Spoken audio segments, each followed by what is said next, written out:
Good morning, Mr. Jones. My name is Sandy, and I'm going to be your nurse today. I'm going to do trach care and suctioning. Is that all right? He indicates that it's okay. I'm going to check your ID band, and I'm going to have a doctor's order with me, and I can compare the numbers. And your birth date is 12/1/56, is that correct? He indicates that it is. He's got an allergy band on, and it indicates that he has an allergy to aspirin. Do you have an allergy to aspirin, Mr. Jones? He indicates yes. Do you have any other allergies that you're aware of? He says no. Okay, we're going to get started then. I'm just going to raise your bed up so it's a little bit more comfortable for me. And I'm going to do my CG wipes. Okay, so I have gathered my equipment, I've identified my patient, I've introduced myself, I'm providing for safety, I'm going to provide for privacy as I pull the curtains around.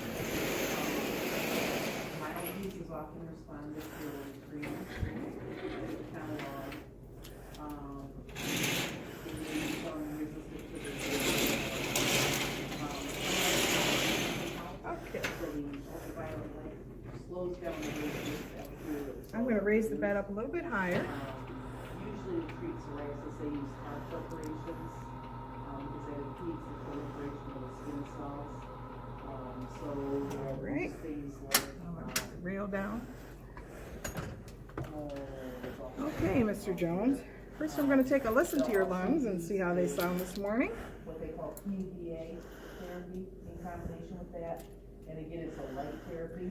Could you take in a deep breath for me, in and out?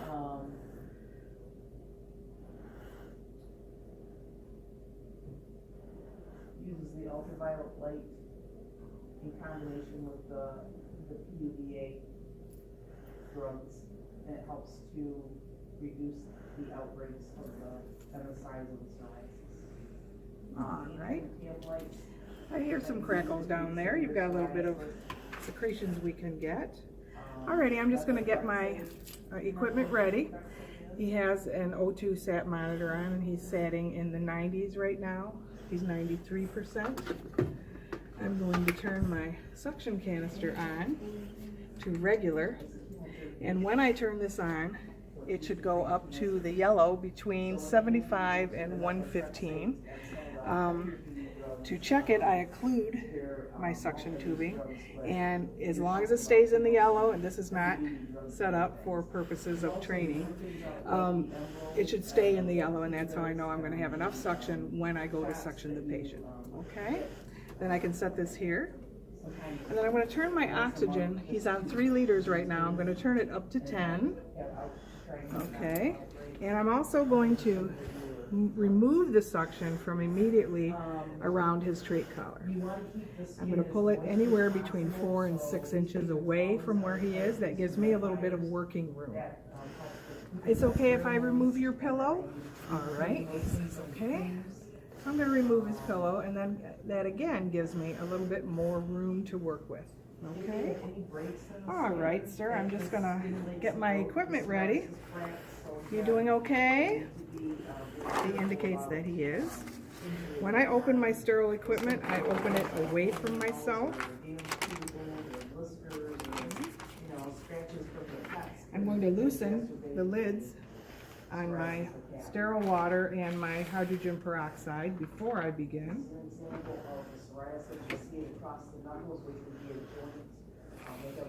This is an extra set of gloves that I need to use when I transition from the actual suctioning to the trach care. So I'm going to set those up and place them on the patient right here for when I require use. Okay? Alrighty. I'm going to begin by pulling my sleeves up so they don't get in my way. I'm going to fit my sterile gloves on. It looks like this is my right glove.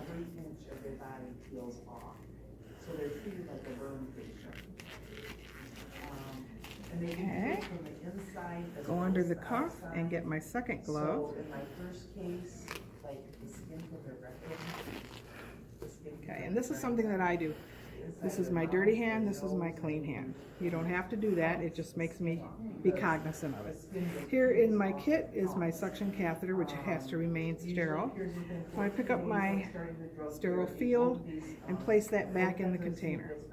As I open my sterile field, I notice that there is a shiny side and a dull side. The shiny side I'm going to put down. That'll catch any fluid that I have. Okay.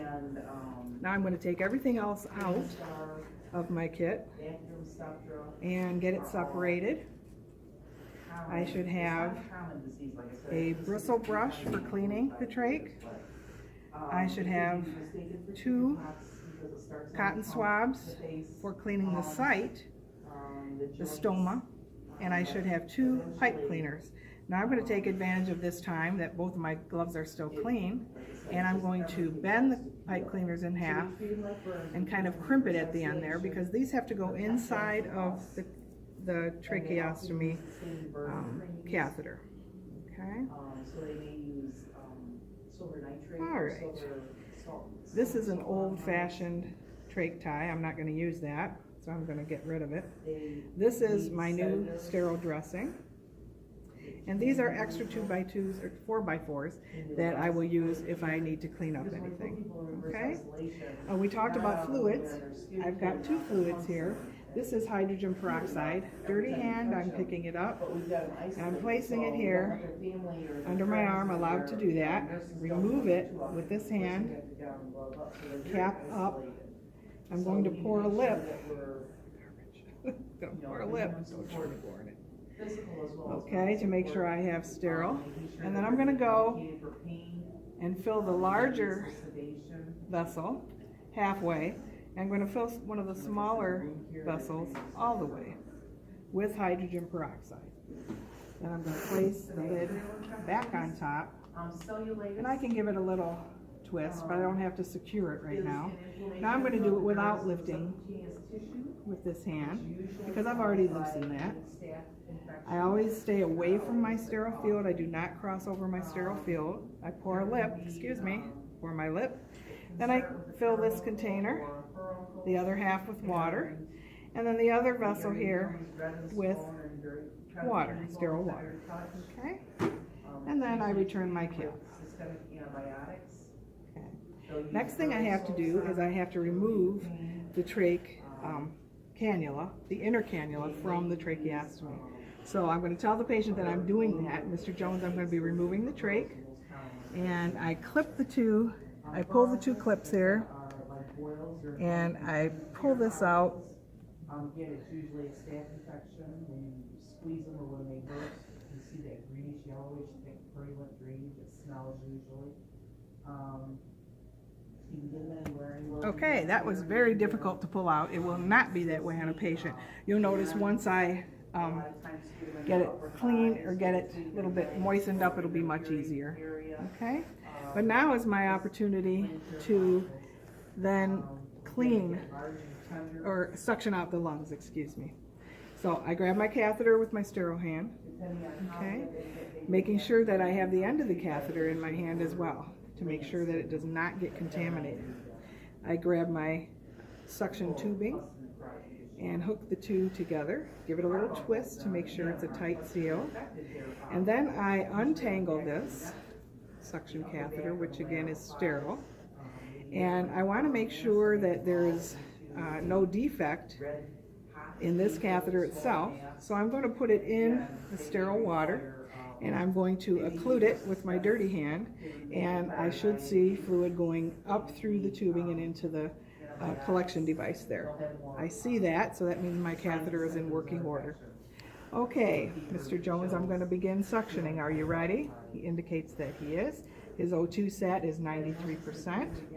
Okay, so I go down the trach until I meet a little resistance, or the patient coughs, and then I pull back just about a millimeter or 2, and then let him catch his breath, and then I say, I'm going to go down a bit further, and it's going to make you cough.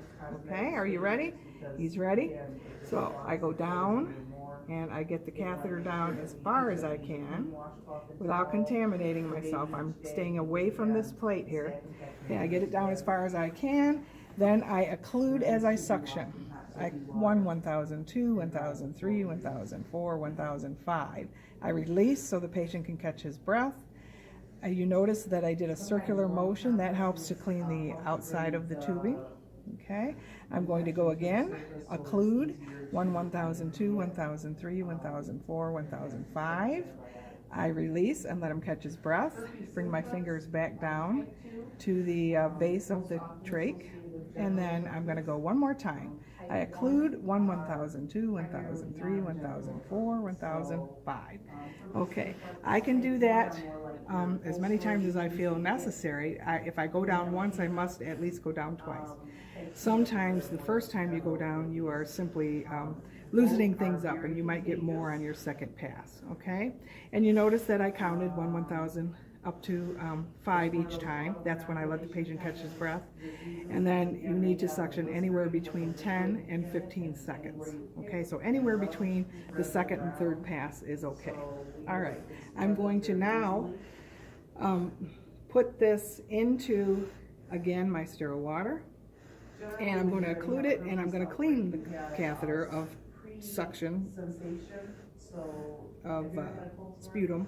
Okay, and make sure it's got good suction as well for me. I'm going to go down one more time. Mr. Jones, are you ready? He indicates he is. Introduce the catheter. I go down until I meet resistance or he coughs, and then I pull back just about a millimeter or two. I let him rest. Notice I'm not occluding as I'm introducing the catheter. I don't want to take the patient's oxygen. Okay? So now I go down further after telling him I'm going to do so until I can't get down any further. And then I'm going to occlude and suction. So I occlude at 1002, 1003, 1004, 1005. Release and let him catch his breath. Move my fingers back to the base. Okay, suction 1002, 1003, 1004, 1005. Release, catch his breath. And again, 1002, 1003, 1004. So I did 1004. That's 14 seconds, so I'm okay. I got a small amount of secretion, so I'm going to be done. Now I need to get rid of the catheter here, so dispose of the catheter. So what I'm going to do is wrap it around my sterile hand here, separate the two. I can turn off my suction now. I'm going to stay away from my sterile field and my patient, pointing downwards. Pull this glove over the suction catheter, and then pull the second glove over that and dispose of it. Okay? Okay. Now I'm going to clean my hands again, and I'm going to put on my second pair of sterile gloves. Okay, this is my right hand. When we talk about herpes zoster down in that shingles, that's a bigger beast. And these are a little bit more difficult for me to get on because now my hands are sweaty. Okay, I'm going to grab the cuff of this hand, and your hands will get sweaty from those gloves.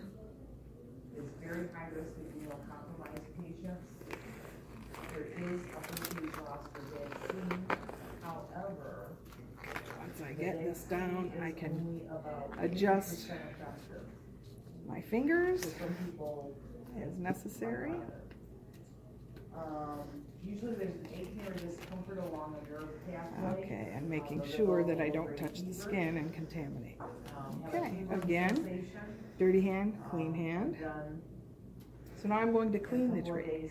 Here I'm going to use my dirty hand, and I am able to hold on to the two clips that keep the trach in place, or the very top. Those are the only places I should touch right now. Okay? I'm going to use a little corner that I've left empty on my tray to clean. I'll put my brush. I don't have a lot of thick secretions, so I'm just going to put my brush in sterile water. If I have a lot of crusty or thick secretions, I might use the hydrogen peroxide. I'm going to enter the brush through the top of the Trach Care catheter, and I go all the way to the end. I can go back and forth a few times if I feel necessary. Okay. And then I pull it very slowly out this end because I don't want to splatter that anywhere. I use this once and then I put it in the trash. Okay. And now I use the pipe cleaners. And the pipe cleaners I introduce through the bent area, through the top. And I can turn that around if I need. This is to continue to clean and to dry. Use it once and get rid of it. Okay, and now I can go in through the bottom of the Trach Care. Okay, and that looks good. And get rid of that. So now this is ready to return to the patient. Okay, I start at the side here and introduce it, and once it automatically kind of makes me go to the front at an angle. Once I get the tip of this in, it becomes a clean procedure. I could use my right hand to guide it more masterfully if that suits me, and I'm going to do that. So I'm going to go ahead and insert it, and I need to listen or actually do the clip here and check it to make sure that it is tight and secure. Okay, now at this point I'm going to remove my dressing. And I just do that simply by pulling. And remember, it's a clean procedure now, so I can use either hand. I know what is on here as far as drainage, the color, consistency, the amount, and is there any odor noted. Okay, and then I dispose of that. Okay.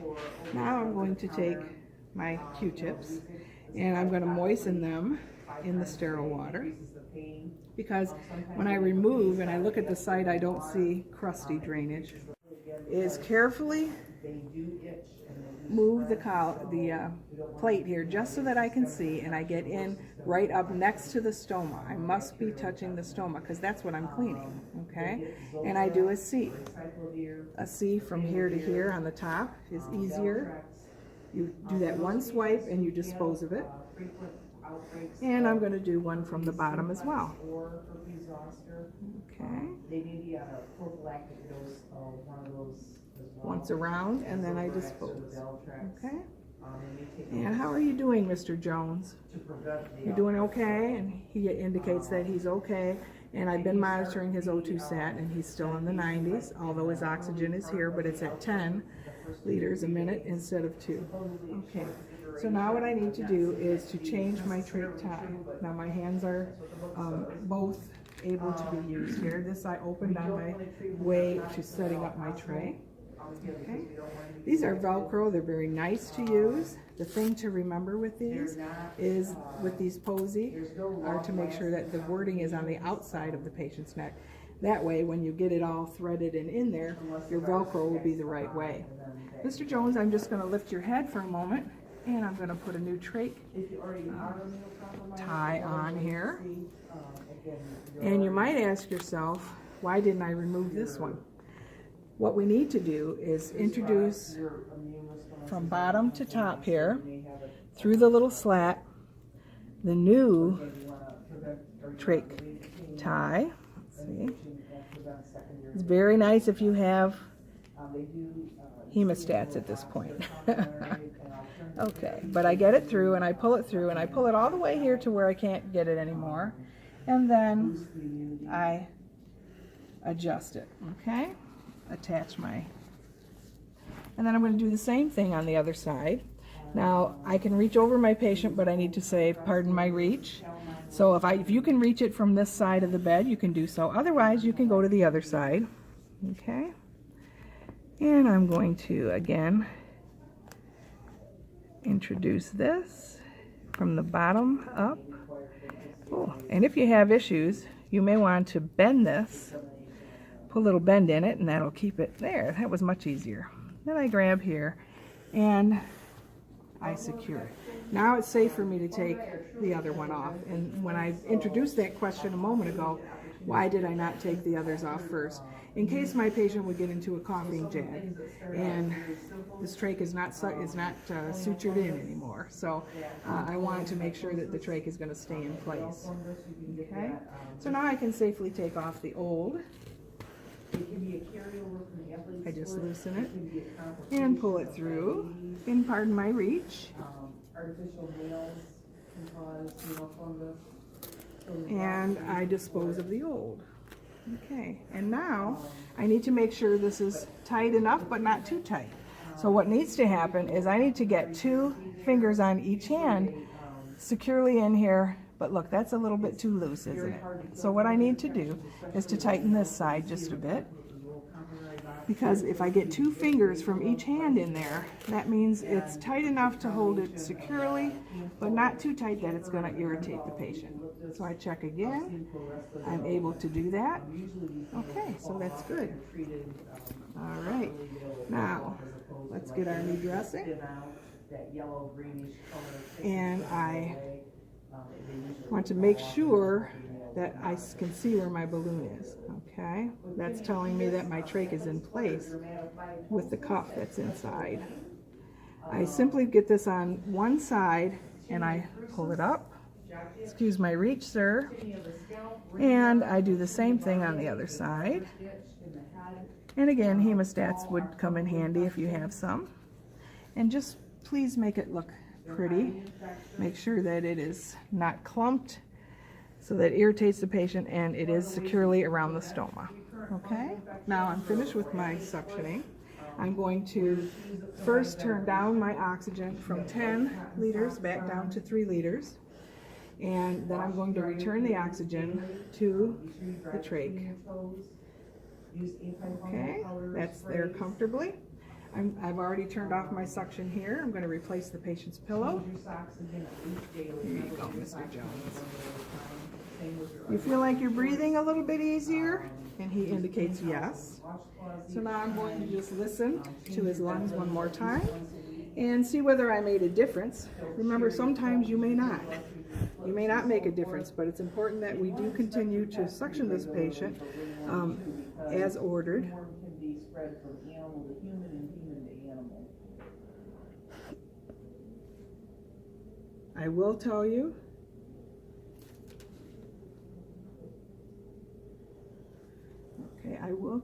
that some patients with trachs, you could suction all day and not make a difference. But you are making a difference because you are removing some secretions. His lungs sound, I still hear a few little crackles in there, but not as many as he had prior to suctioning. What I'm going to document now is first that I've done the procedure per hospital policy or facility policy. I am going to indicate that with suctioning, I got a small amount of thin yellow secretions. I did not note an odor at all from those secretions. I'm going to also talk about my dressing. On the dressing, I had some brownish yellow dried secretions, and no odor noted there either, just a small amount. And then I'm going to document that the patient tolerated it well, and I know that by observing his O2 saturations through the procedure, his behaviors. He didn't cough for prolonged periods. He seemed to tolerate it fairly well. And then I'm going to clean up my space. I'm going to cover my patient and put the side rail back up and make sure that he's comfortable. Is there anything else I can do for you? And I should have taken these gloves off before I touched the side rail. Sorry about that. I will get rid of these gloves and then clean up my station. And that is it. Thank you so much.